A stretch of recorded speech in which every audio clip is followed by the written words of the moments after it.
And Bill, the last one that I have is probably the biggest rock that we have to upend as we are in search for where do churches go for the financial support in 2021. I'm pleased to be able to say that I believe this is going to be an opportunity that is open to a lot of our churches, but because it's a complex avenue, I want to make sure that we're doing this justice to make sure that you know what's involved. I'd like to teach you a little bit on this video to be able to tell you a little bit more of how you actually apply for this credit. We've introduced this once before back in February as being an opportunity for churches. But I do think that this is one that we need our churches to really gear up on. If your treasurer is not on this webinar tonight, I want you to make sure that the treasurer gets exposure to this webinar so that they can hear a couple of these slides. So I have about 4 or 5 slides to go through the details. This credit is called the Employee Retention Credit. It is processed on the IRS quarterly Form 941s. And the 941s are essentially how your lay employees of the church, how they allow their participant contributions and the church contributions to Social Security and Medicare. This is how those reports are made each quarter as you're providing money to the IRS that's been collected from payroll and also contributed by the employer.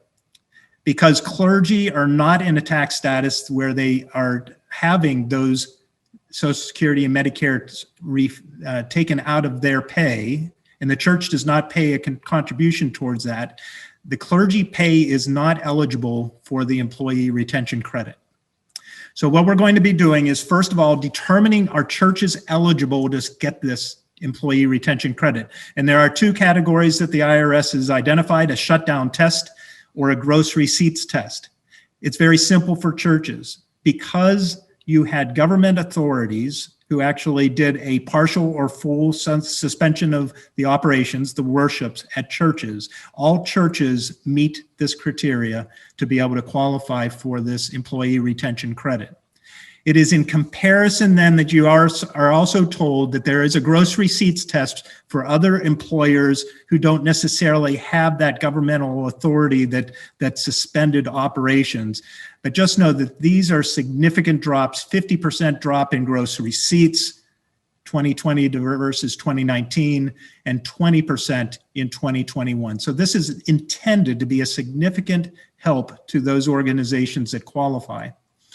I would say that because of the complexities, I used to give the impression that this might need professional assistance to be able to take advantage of this credit. Just know that I believe that the guidance here from WestPath, take a picture of the screen if you'd like to be able to get access to the WestPath guidance. These slides will also be posted for your access. And there's some good videos that introduce this. And I believe that if you are one of the treasurers who's doing a manual input of your 941 data, I'd love to be able to work with you to be able to get you to do this employee retention credit without any professional assistance. So you just use mine. So we'll learn it together and we'll walk the churches through. We did this with PPP. I think we can do this with the ERC. Bill, let's go to the next 2 slides. So these are some quick pictures of what does the employee retention credit entail. First one is that there's eligible wages that are being applied, and they're going to start at the very beginning of the pandemic, March 12th of 2020, and they're going to continue all the way till June of this year. That is 6 quarters essentially worth of data that's going to be, and we're going to qualify what are the eligible wages that you have for your organization. And I'll have a sample example here at the very end of this, and where I'm going to walk through a church that just has a pastor and an administrative position, and we'll see how simple and how large these retention credits can be. But the eligible wage is a combination of your salary and health benefits for these lay employees, and it excludes any of the contributions that were made from the PPP towards their wages in 2020 or 2021. In 2020, what you do is you take all of your eligible wages for each one of your employees. 50% of those eligible wages are then eligible to be a credit on your 941s. It's maxed out once you get to $10,000 of eligible wage for each employee.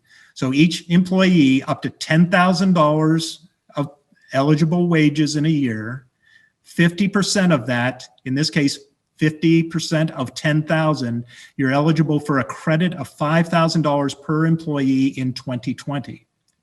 They made this a much richer benefit in 2021 when they increased the credit to 70% of eligible wages. And they also changed the threshold to be $10,000, not per year, but per quarter. So now you can actually put in $10,000 per quarter, 70% credit. That's $7,000 per employee per quarter. And for the 2 quarters in 2021 that they're going to be qualified for, that's $14,000 per employee for 2021.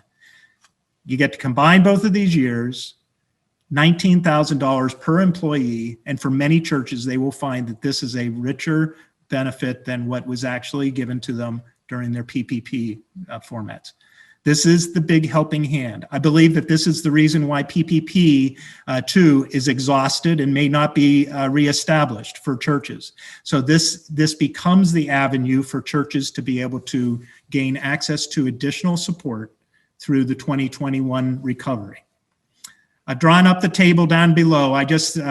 You can see this at your leisure in viewing this webinar later, but I do believe that there are good tools for being able to just lay out for an individual, when did you pay them through the church?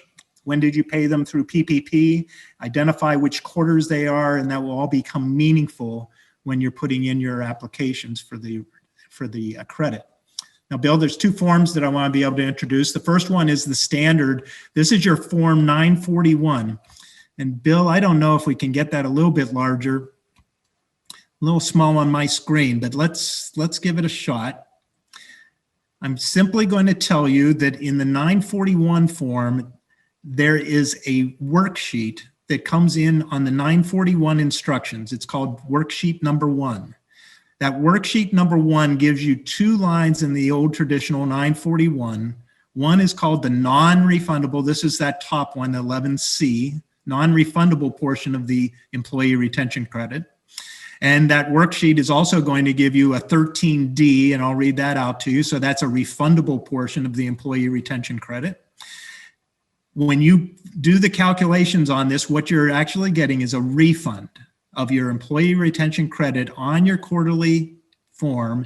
It's going to end up giving you an overpayment down at the bottom. And in that line, in the very small blocks down in the bottom right, it's going to tell you, would you like your overpayment to be paid back to you in a check, or would you like to apply it towards future 941 obligations? So it's a great thing to be able to say that you could get the money today after you do your 941 report for whatever credit it is.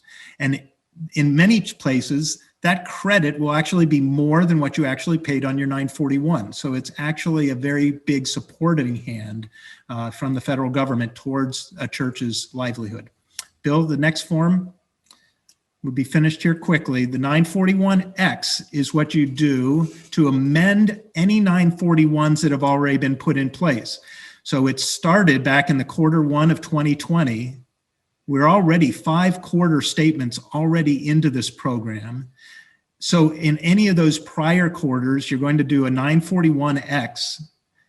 And if we go with the standard verbiage in the 941X, you have up until 3 years from when you filed the original 941 to make this claim.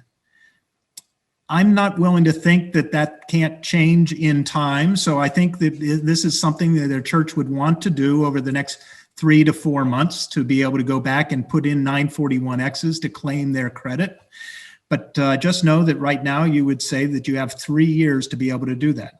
The 941X is also going to be changing in July, and that will impact any kind of adjustments you do in that second quarter of 2021. Here's the eye-opening slide. The next slide tells you what this example is for a small church that has one full-time pastor, one part-time administrator, and you're going to pay the administrator $20,000 per year with no health benefits. So $20,000 per year, no health benefits, and you receive $3,000 in PPP in 2020, $3,000 in 2021. And once again, the pastor's compensation is not part of this equation because it's not eligible for the ERC credit. So we know that we qualify because of the shutdown test. The 2020 gets a calculation. That $20,000 from March 12th to December 31st is about $16,000. You subtract off the $3,000, you have qualifying eligible wages of $13,000 for that administrator. That's above the threshold for 2020, which was set at $10,000 per year. So we're going to calculate the 50% credit for 2020 on that threshold amount, $10,000. That gives you a credit of $5,000 for the year for 2020. You do similar processes then for 2021.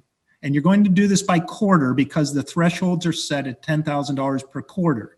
The first quarter gives you a total credit of $3,500 using the 70%.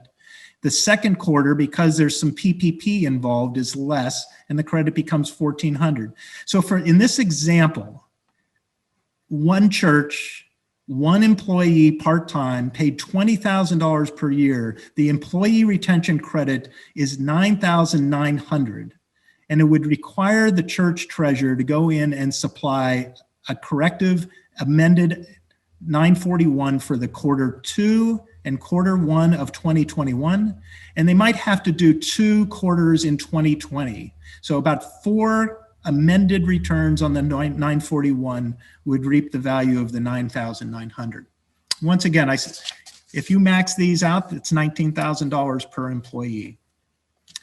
Bill, that's my presentation for tonight. I would just simply put the last slide up and say, this is going to be an area where we all grow together. We continue to do these consultations. We've learned a lot from each other as we've gone through these imaginations with the finances.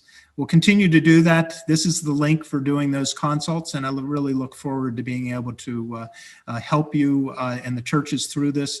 I extend that from everybody who's part of this team. That's Pierre McPayton and Francis Tego. Frank Robert is on this list as well. And we also have Dave Scholler and Kayla Spears that do a lot of work in consulting with churches in this area.